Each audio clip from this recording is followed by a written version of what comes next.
Rahul Mamkootathil M L A സ്ഥാനത്ത് തുടരണമോ എന്ന് പാർട്ടി നേതൃത്വം തീരുമാനിക്കട്ടെ എന്നാണ് VK ശ്രീകണ്ഠൻ MP ഇതുമായി ബന്ധപ്പെട്ട് പ്രതികരിച്ചത്. ഓഡിയോ സന്ദേശങ്ങൾ നേരത്തെയും പുറത്തു വന്നതാണ്.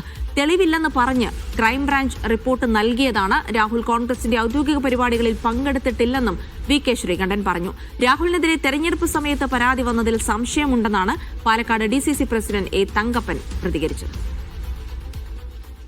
ഇന്നലെയാണല്ലോ പരാതി കൊടുത്തത്. ആ പരാതി പോലീസ് സ്വീകരിച്ച് അതിൻ്റെതായ നടപടികളിലേക്ക് കടക്കട്ടെ. നിയമപരമായിട്ട് വരുമ്പോൾ സ്വാഭാവികമായിട്ടും ആരാണ് പ്രതി, എന്താണ് വസ്തുത എന്ന് വിശദമായി അന്വേഷണം നടക്കട്ടെ. അതിനെന്താ തടസ്സം? കഴിഞ്ഞ 2-3 മാസമായിട്ട് ആകെ പുകമറയായിരുന്നു. അങ്ങനെ വന്ന വിവാദമായി വന്നപ്പോഴാണല്ലോ കോൺഗ്രസ് പാർട്ടി ശക്തമായ നടപടി സ്വീകരിച്ചത്. പാലക്കാട്ട് ഔദ്യോഗികമായ ഒരു യോഗത്തിലും രാഹുൽ മാങ്കൂട്ടത്തിൽ MLA പങ്കെടുത്തിട്ടില്ല. ആഫ്റ്റർ സസ്പെൻഷന് ശേഷം ഔദ്യോഗികമായ ഒരു പരിപാടിയും പങ്കെടുത്തിട്ടില്ല. അയാൾ സ്വന്തമായ നിലയ്ക്ക് പ്രചരണം നടത്തുന്നതോ പിന്തുണയ്ക്കുന്നതോ അതൊക്കെ അയാളുടെ വ്യക്തിപരമായ കാര്യമാണ്. ഇങ്ങനെ ഒരു അനുഭവം ഉണ്ടായെങ്കിൽ ഒളിച്ചു വെക്കേണ്ട കാര്യം ഇപ്പോൾ മാത്രം മറന്നേക്ക് പുറത്ത് വരേണ്ട കാര്യം നേരത്തെ വരാമല്ലോ. എന്നിട്ട് ഞാൻ ചോട്ടെ ഇപ്പോഴും പറഞ്ഞു, ആ പരാതി അന്വേഷിക്കട്ടെ, കുറ്റം ചെയ്തതിന് ശിക്ഷിക്കപ്പെടുന്നത്. നിയമം അദ്ദേഹം ശിക്ഷിക്കപ്പെടുമ്പോഴല്ലേ ചെയ്യേണ്ടുള്ളൂ. ഒരു പരാതിന്റെ പേരിൽ അങ്ങനെ എത്ര ആളുകൾ പോണ്ട വരും? നിങ്ങൾ ഇങ്ങോട്ട് ഈ ചോദിച്ചാൽ അങ്ങോട്ട് ചോദിച്ചൂടെ വേറെ ആൾ കേട്ടത്? അതാണല്ലോ പ്രശ്നം. ശബരിമല ഉണ്ടാകുമ്പോഴും ഇങ്ങനെ പരാതി കൊണ്ട് വരുന്നത് ഒന്ന് വേർന്നു കൊണ്ട് കൊടുക്കല്ലോ. അവിടെയാണ് ഇത് ഇന്നലെ ഉണ്ടായ സംഭവമല്ല. രാഹുലിനെതിരെ ആരോപണം ഉണ്ടായിട്ട് മാസങ്ങളായി. അപ്പോൾ ഇവരൊക്കെ ഒളിവിലാണോ? എനിക്ക് അവിടെയാ പ്രശ്നം. ജംഷീർ കൊടിഞ്ഞി പാലക്കാട് നിന്ന് വിവരങ്ങൾ നൽകും. ജംഷീർ, ഇന്നിപ്പോൾ രാഹുൽ മാങ്കൂട്ടത്തിൽ വിഷയം ഇങ്ങനെ കത്തി നിൽക്കെ പ്രധാനപ്പെട്ട 2 പേരുടെ പ്രതികരണം അത് പാലക്കാട് നിന്ന് തന്നെ വന്നതാണ്. ഒന്ന് VK ശ്രീകണ്ഠൻ MPയുടേതും മറ്റൊന്ന് DCC അധ്യക്ഷൻ A തങ്കപ്പന്റെയും. 2 പേരും പ്രത്യക്ഷത്തിൽ രാഹുലിനെ തള്ളിപ്പറയുന്നില്ലെങ്കിൽ പോലും ഇത് രാഷ്ട്രീയ പ്രേരിതമായ ഒരു ആരോപണമാണ്. തെരഞ്ഞെടുപ്പ് സമയത്ത് എന്തുകൊണ്ട് ഇത്തരം പരാതി നൽകി എന്നുള്ളൊരു സംശയം കൂടി നിർത്തിയതിനെ പ്രതിരോധിക്കാനുള്ള ശ്രമമാണ്. പക്ഷേ നിലവിലെ സാഹചര്യത്തിൽ അത് എത്ര കണ്ട് വിജയിക്കുമെന്നറിയില്ല. എന്തായാലും കോൺഗ്രസിനെ സംബന്ധിച്ചിടത്തോളം നിലവിൽ പാർട്ടി പരിപാടികളിൽ പങ്കെടുത്തിട്ടില്ല, രാഹുൽ സസ്പെൻഷനിലാണെന്ന് പറഞ്ഞ് കൈകഴുകാനുള്ള ശ്രമമാണോ നടക്കുന്നത്?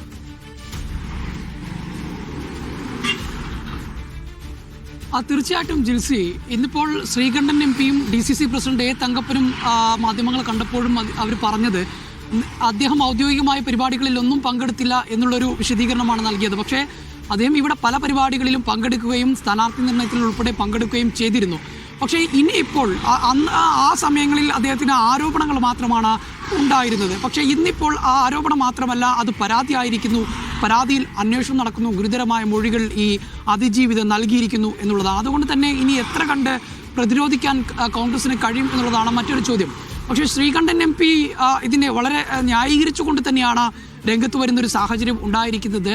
ഈ കേസിനകത്ത് ഈ പുറത്തു വന്ന ഓഡിയോ സന്ദേശങ്ങൾ ഗൗരവമുള്ളതാണോ എന്ന ചോദ്യത്തിന് അദ്ദേഹം അത് ഫോറൻസിക് അന്വേഷണം നടത്തട്ടെ എന്നുള്ളൊരു വിശദീകരണമാണ് നൽകിയത്. മാത്രമല്ല ഇത് ഈ പരാതിയെക്കുറിച്ച് അല്ലെങ്കിൽ ഇരയ്ക്കൊപ്പമാണോ വേട്ടക്കാരനൊപ്പമാണോ എന്ന ചോദ്യത്തിനും കൃത്യമായ മറുപടി നൽകാൻ അദ്ദേഹം തയ്യാറായില്ല. മാത്രമല്ല രാഹുൽ മാങ്കൂട്ടത്തിൽ തെറ്റുകാരനാണോ എന്ന് ഇപ്പോൾ വിശ്വസിക്കുന്നുണ്ടെന്ന ചോദ്യത്തിനും DCC പ്രസിഡന്റും MPയും കൃത്യമായ മറുപടി നൽകാൻ തയ്യാറായിട്ടില്ല. അതോടൊപ്പം തന്നെ DCC പ്രസിഡന്റ് A തങ്കപ്പൻ പ്രധാനമായി ഉന്നയിക്കുന്നത് ഈ പരാതി നേരത്തെ അല്ലെങ്കിൽ ഈ ഓഡിയോ സന്ദേശങ്ങൾ ഉൾപ്പെടെ നേരത്തെ തന്നെ മാസങ്ങൾക്ക് മുൻപ് തന്നെ വന്നതാണ്. അന്ന് പരാതി ഉണ്ടോ എന്ന കാര്യത്തിൽ അന്വേഷണം നടക്കാൻ പരാതി ഉണ്ടോ എന്ന് തന്നെ ചോദിച്ചുകൊണ്ട് കമ്മീഷൻ വന്ന സമയത്ത് എന്തുകൊണ്ടാണ് ഈ പരാതി നൽകാതിരുന്നത് എന്നുള്ളതാണ്. ഈ സമയത്ത്, അതായത് ഈ തെരഞ്ഞെടുപ്പിൻ്റെ സമയത്ത് ഇപ്പോൾ ഇങ്ങനെ ഒരു പരാതിയുമായി രംഗത്ത് വരുന്നത് ഇതിനകത്ത് ചില സംശയങ്ങൾ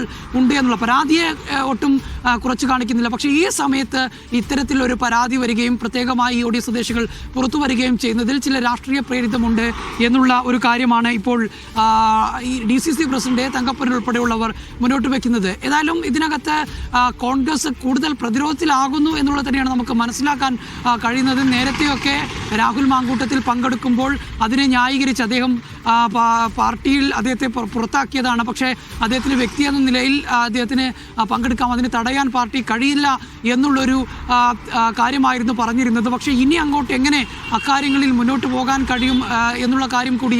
കാരണം ഇതിനകത്ത് നേരത്തെയൊക്കെ പറഞ്ഞതുപോലെ നേരത്തെ പറഞ്ഞിരുന്നത് കേസുണ്ടായിരുന്നു എന്നുള്ള കാര്യമായിരുന്നു. ഇനിയിപ്പോൾ അങ്ങനെ പറഞ്ഞ് ന്യായീകരിക്കാൻ കഴിയില്ല. ഇതിനകത്ത് കേസ് വന്നിരിക്കുന്നു, കൃത്യമായി ഈ അതിജീവിത മൊഴി നൽകിയിരിക്കുന്നു, അന്വേഷണം നടക്കുന്നു എന്നുള്ളതാണ്.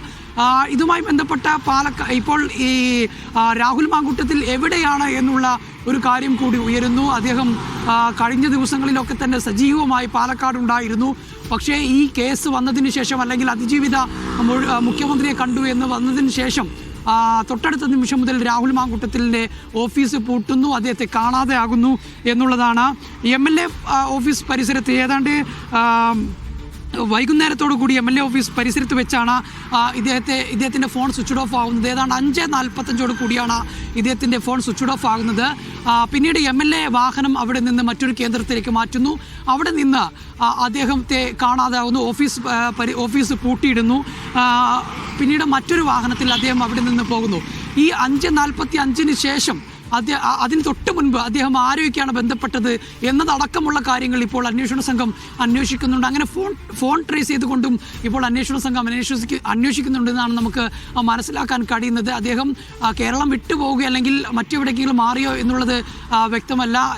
കേരളത്തിൽ തന്നെ ഉണ്ട് എന്നുള്ള കാര്യം തന്നെയാണ് അന്വേഷണ സംഘത്തിന് വ്യക്തമായിട്ടുള്ളത് എന്നാണ്. അതോടൊപ്പം തന്നെ ഈ ഫോൺ സ്വിച്ച് ഓഫ് ആവുന്നതിന് മുൻപ് തന്നെ അദ്ദേഹം സോഷ്യൽ മീഡിയയിൽ നീതി ജയിക്കും സത്യം ജയിക്കും തരത്തിൽ ചില കാര്യങ്ങൾ സോഷ്യൽ മീഡിയയിൽ പങ്കുവയ്ക്കുകയും ചെയ്തിട്ടുണ്ട്. ഇതെല്ലാം പുറത്തിറക്കിക്കൊണ്ട് ഈ ഫോൺ ട്രേസ് ചെയ്തുകൊണ്ട് തന്നെയാണ് അദ്ദേഹത്തെ അന്വേഷിക്കുന്നത് എന്നുള്ള കാര്യം കൂടിയാണ് ഇപ്പോൾ പുറത്തു വരുന്നത്. ഏതായാലും കോൺഗ്രസിന്റെ പാലക്കാട് നേതൃത്വം അദ്ദേഹത്തെ ന്യായീകരിച്ചുകൊണ്ട് തന്നെയാണ് രംഗത്ത് വരുന്നത്. അതോടൊപ്പം തന്നെ ഈ പരാതി ഇപ്പോൾ വന്നതിൽ ചില രാഷ്ട്രീയ ഇടപെടലുകൾ ഉണ്ട്, രാഷ്ട്രീയ ഗൂഢാലോചനകൾ ഉണ്ട്. പ്രത്യേകിച്ച് ഒരു തെരഞ്ഞെടുപ്പ് കാലത്ത് ഇത്രയും സമയം, ഏതാണ്ട് മാസങ്ങളായി ഈ ഓഡിയോ സന്ദേശങ്ങളുടെ പല ഭാഗങ്ങളും നേരത്തെ തന്നെ പുറത്തു വന്നതാണ്. അന്ന് ഈ ഇതുമായി ബന്ധപ്പെട്ട കേസുണ്ടായില്ല. അന്ന് ഇവർ എവിടെയായിരുന്നു എന്നുള്ള ചോദ്യമാണ് DCC പ്രസിഡന്റ് ഉൾപ്പെടെയുള്ളവർ ചോദിക്കുന്നത്. ശരി, സ്വാഭാവികമായിട്ടും ഇതൊരു രാഷ്ട്രീയ പ്രേരിതമായ നടപടിയാണ് എന്ന് വരുത്തി തീർക്കാനുള്ള കോൺഗ്രസിന്റെ ശ്രമം കൂടി ഇവിടെ കാണാം. എന്തുകൊണ്ട് ഈ സമയത്ത് തന്നെ പരാതി നൽകാൻ തെരഞ്ഞെടുത്തു? നേരത്തെ പരാതി ഉണ്ടോ എന്ന് സർക്കാർ അന്വേഷിച്ചപ്പോഴും ആരും പരാതി നൽകിയിരുന്നില്ല. അതുകൊണ്ട് തന്നെ തെരഞ്ഞെടുപ്പ് സമയത്ത് പാർട്ടിയെ പ്രതിരോധത്തിലാക്കാനുള്ള ചില ശ്രമങ്ങളാണ് ഈ പരാതിക്ക് പിന്നിലെന്ന് പറയുന്നു. മാത്രമല്ല, രാഹുൽ മാങ്കൂട്ടത്തിൽ പാർട്ടി പരിപാടികളിൽ പങ്കെടുത്തിട്ടില്ല, പാർട്ടിയിൽ നിന്ന് സസ്പെൻഷനിൽ തന്നെ കഴിയുകയാണ് എന്ന് പറഞ്ഞുകൊണ്ട് പ്രതിരോധം തീർക്കാനും കോൺഗ്രസ് നേതാക്കൾ ശ്രമിക്കുന്നതാണ്.